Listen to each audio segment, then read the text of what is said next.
Hi friends, ಬೆಂಡೆಕಾಯಿ ಹುಳಿ ಪಲ್ಯ ಮಾಡೋಣ ಬನ್ನಿ. ಹೇಗೆ ಮಾಡೋದು ಅಂತ ನೋಡೋಣ.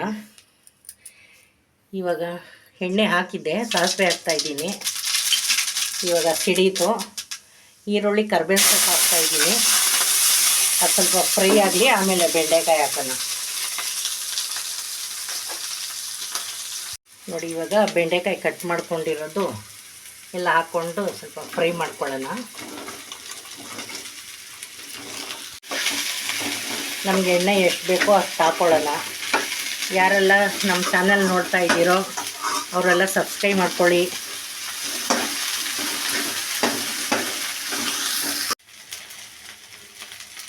ಉಪ್ಪು ಹಾಕ್ತಾಯಿದ್ದೀನಿ, ಸ್ವಲ್ಪ ಫ್ರೈ ಆಗಿದೆ. ರುಚಿಗೆ ತಕ್ಕಷ್ಟು ಉಪ್ಪು, ಸ್ವಲ್ಪ ಅರಿಶಿಣದ ಪುಡಿ,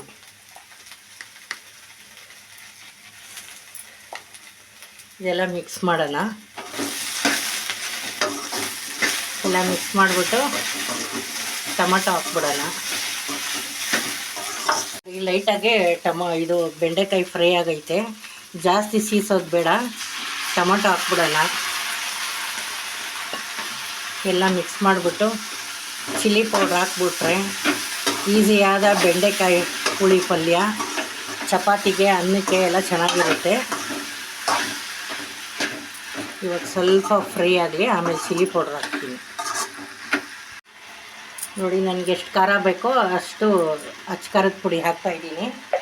ಅದ್ರ ಜೊತೆಗೆ ಹುಣಸೆಹಣ್ಣು ನೀರು ಕಿವುಚ್ಕೊಂಡು ಇಟ್ಕೊಂಡಿದೆ, ಅದು ಹಾಕ್ತಾಯಿದ್ದೀನಿ. ಇವಾಗ ಚೆನ್ನಾಗಿ ಮಿಕ್ಸ್ ಮಾಡಿಬಿಟ್ಟು ಒಂದು ಸ್ವಲ್ಪ ಚೆನ್ನಾಗಿ ಬೇಯಲಿ.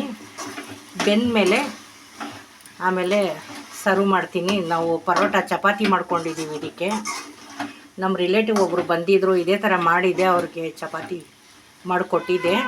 ತುಂಬ ಚೆನ್ನಾಗಿದೆ ಅಂತ ಹೇಳಿದ್ರು. ನೀವು ಇದೇ ಥರ ಟ್ರೈ ಮಾಡಿ, ಚೆನ್ನಾಗಿರುತ್ತೆ. ನೋಡಿ, ಇವಾಗ ಕಂಪ್ಲೀಟಾಗಿ ಪಲ್ಯ ಎಲ್ಲ ಆಯಿತು. ಇದಕ್ಕೆ ನಾವು ಪರೋಟ ಮಾಡ್ಕೊಂಡಿದ್ದೀವಿ. ನೀವು ಇದು ಮಾಡಬೇಕಾದ್ರೆ ಬೆಂಡೆಕಾಯಿ ಪಲ್ಯ ನಾಟಿ ಟೊಮೊಟೊ ಯೂಸ್ ಮಾಡಿ, ತುಂಬ ಟೇಸ್ಟಾಗಿ ಚೆನ್ನಾಗಿರುತ್ತೆ. ಹುಣ್ಸೆಹಣ್ಣು ಹಾಕಿದ್ದೀವಿ, ಫಾರಮ್ ಹಾಕೋಣ ಅಂದ್ಕೊಬೇಡಿ.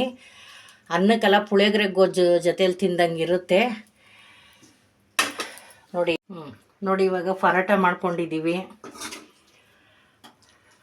ತುಂಬ ಚೆನ್ನಾಗಿರುತ್ತೆ. ನೀವು ಇದೇ ಥರ ಮಾಡ್ಕೊಳ್ಳಿ, ಲೇಯರ್ ಆಗಿ ಚೆನ್ನಾಗಿರುತ್ತೆ. ನೋಡಿ, ಈ ಥರ. Thank you.